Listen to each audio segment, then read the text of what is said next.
Bora, turma, simbora. Toró aqui, fortíssimo, chuva demais. Como é que tá o tempo na cidade de vocês? Madrugada inteira de chuva aqui em Recife, manhã também. Tava aqui organizando as meninas para conseguir fazer a logística de hoje pela manhã. Muito bom dia, oficialmente começando mais uma edição do nosso Minuto Geográfico.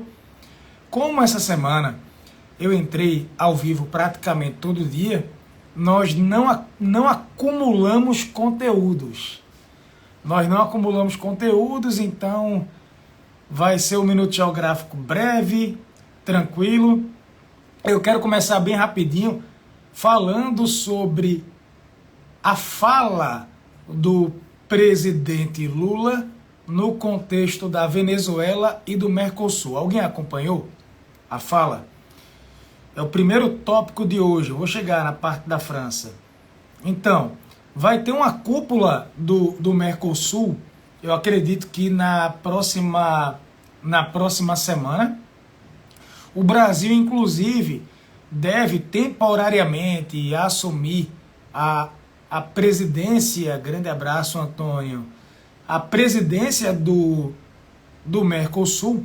E existe um debate se a Venezuela deve voltar para o bloco ou não. Alguém aqui sabia que a Venezuela está suspensa do Mercosul desde 2017? A Venezuela entrou para o bloco, ela foi suspensa do bloco e ela está suspensa até então, desde 2017, porque Caracas não respeita a cláusula democrática. Então Caracas foi retirada, a Venezuela foi retirada do Mercosul.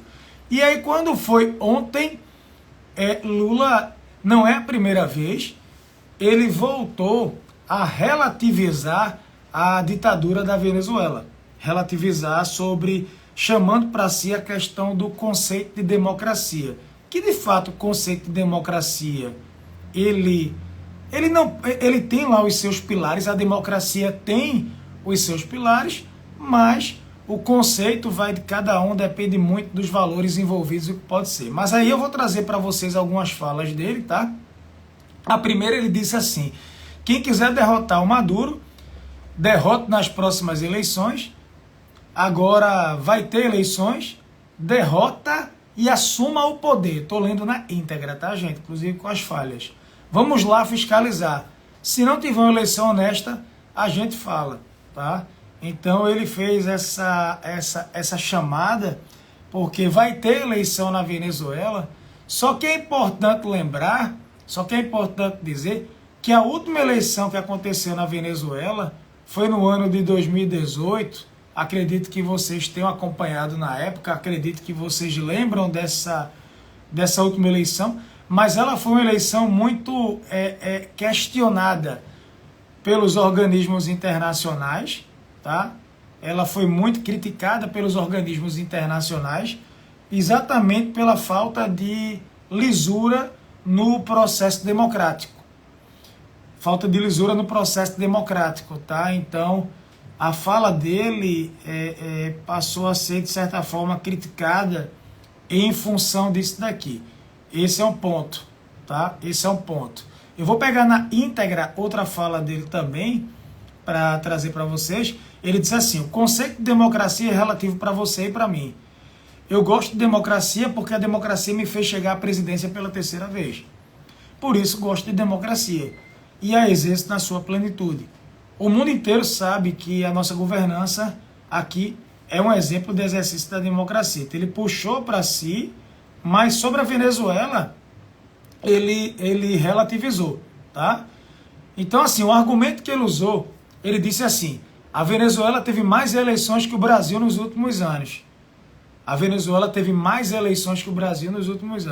Mas veja, se a Venezuela teve mais eleições que o Brasil nos últimos anos, alguma coisa de errado aconteceu, tá? E é bom, ele não mencionou que o pleito que reelegeu Maduro em 2018, ele foi amplamente questionado, né, por organismos internacionais, como eu disse. Como é de praxe, não houve o acompanhamento, como deveria ser, em eleições livres e democráticas, tá? Outra fala dele, As pessoas têm de aprender a respeitar o resultado das eleições. O que não está correto é a interferência de um país em outro. Sim, de fato, não é correto a interferência de um país em outro. O que fez o mundo tentando eleger o Juan Guaidó? Seguinte, é porque quando houve essa crise com Maduro, inclusive tem uma investigação em aberto no Tribunal Penal Internacional, de Haia, alegando que Maduro estaria cometendo crimes contra a população, tortura, perseguições e afins. Um pedaço do mundo decidiu reconhecer o líder da oposição, o Juan Guaidó, como presidente da Venezuela. E, de fato, nessa fala de Lula, ele foi feliz no sentido que reconheceram um líder da oposição como presidente da Venezuela, mas de fato não houve nenhum tipo de suporte, de fato não houve nenhum tipo de continuidade. Eu declaro que reconheço o líder da oposição como presidente, mas o pós, o after disso tudo aí ficou muito em aberto. Ficou uma espécie de vazio de poder, tanto que o próprio Juan Guaidó se apagou. Quem reconheceu ele como presidente não deu o suporte necessário. Nesse ponto, a fala dele foi, de certa forma, coerente. Tá? E é isso. É o seguinte, pessoal. É o seguinte, deixa eu só dizer para vocês. O Brasil quer que a Venezuela volte para o Mercosul. Está muito claro isso pela fala do presidente. Mas não vai ser fácil a Venezuela voltar. Primeiro ponto é que o Mercosul, na minha concepção, já disse para vocês, é um bloco fracassado. Um bloco criado no final dos anos 80 e início dos anos 90 por Brasil, Argentina, Uruguai e Paraguai, e que não foi capaz de avançar com as pautas da América do Sul nem da América Latina. Os próprios membros não se entendem.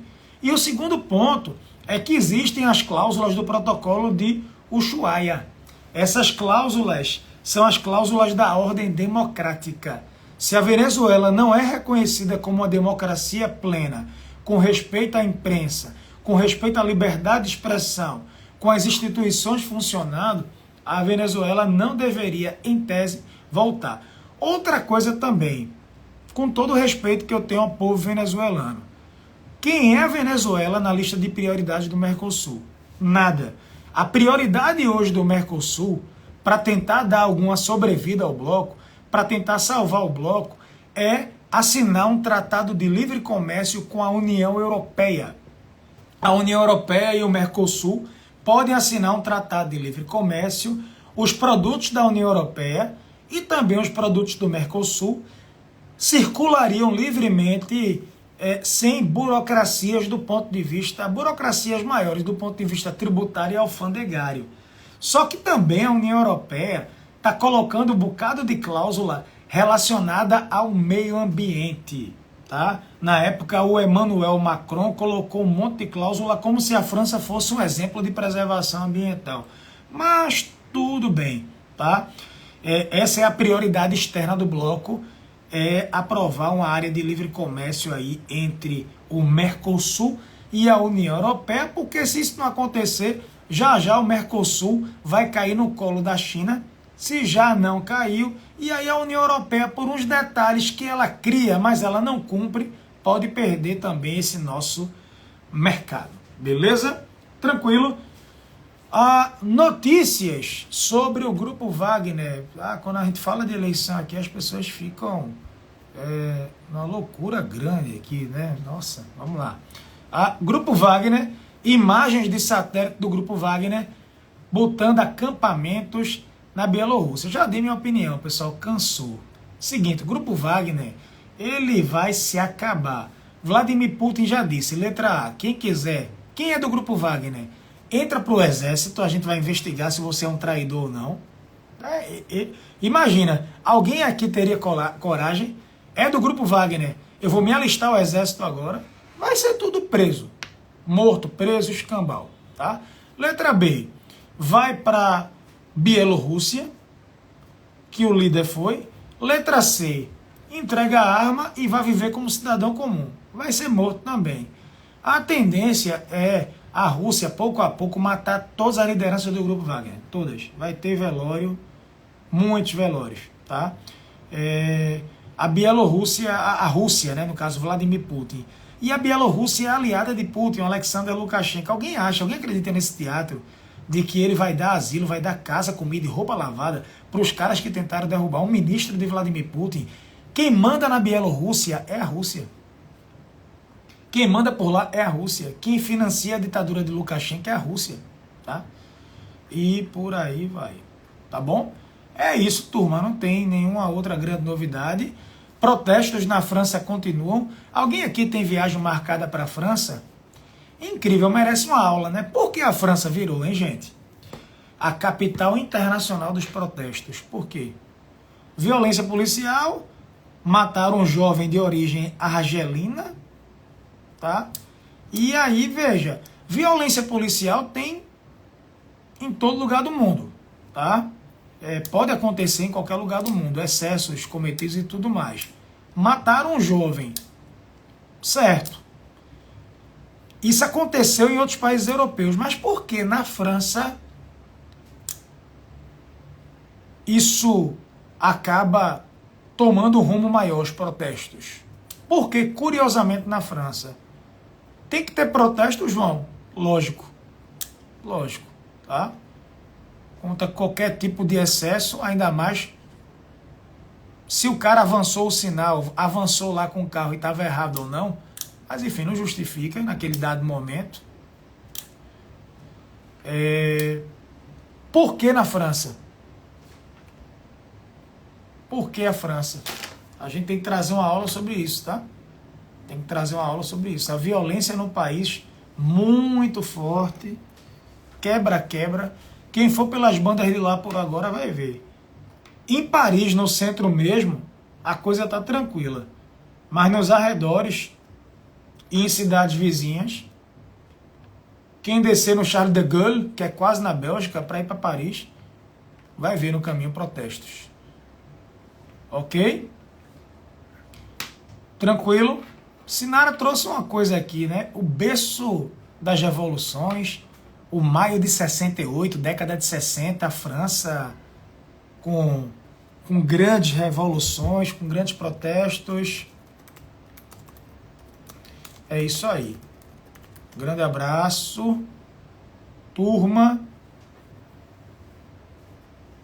Mas, de fato, a França tem uma longa história, né, de protestos e movimentos sociais. Você pode citar a Revolução Francesa, como Clara acabou de colocar aqui, os protestos de maio de 68, não é? Mas não dá para comparar as origens dessas revoltas, não dá para falar sobre o contexto da queda da Bastilha trazendo para o presente, não dá. Ok? Turminha, teve protesto na Suécia. Na Suécia queimaram o Alcorão, Fabrício. Queimaram o Alcorão na Suécia.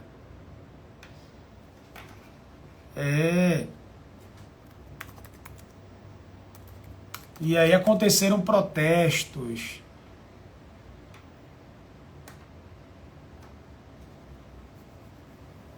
Isso aí é incitação ao ódio. Teve também um homem que colocou fatia de bacon dentro do Alcorão, ele colocou fatia de bacon e queimou o livro. Vocês sabem que o porco é um animal que não é consumido pelos muçulmanos, né?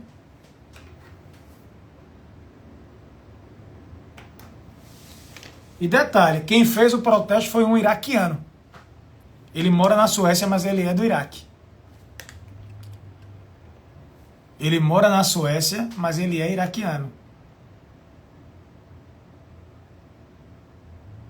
Ele tinha pedido autorização e tu sabe que esse protesto aconteceu durante um feriado muçulmano, né? Um dos mais importantes. Momika primeiro pisou no livro no Alcorão, depois colocou bacon no Alcorão e por fim queimou algumas folhas do livro.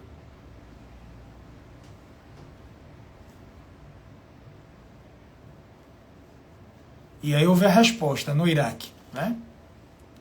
No Iraque e no mundo muçulmano protestos contra a Suécia. É isso aí, turma. Valeu. Simbora. Simbora. Pessoal, se alguém aqui mora na Escócia, tá? Ou em Viena, manda uma mensagem para mim no privado, por favor, agora. Ou na Escócia ou em Viena, tá? Ou na Áustria, no caso, Escócia ou Áustria, tá bom? Tranquilo? Beijo, saúde e paz. Valeu, Duda. Um beijo grande. Beijo grande, valeu. Simbora, turma. Fui.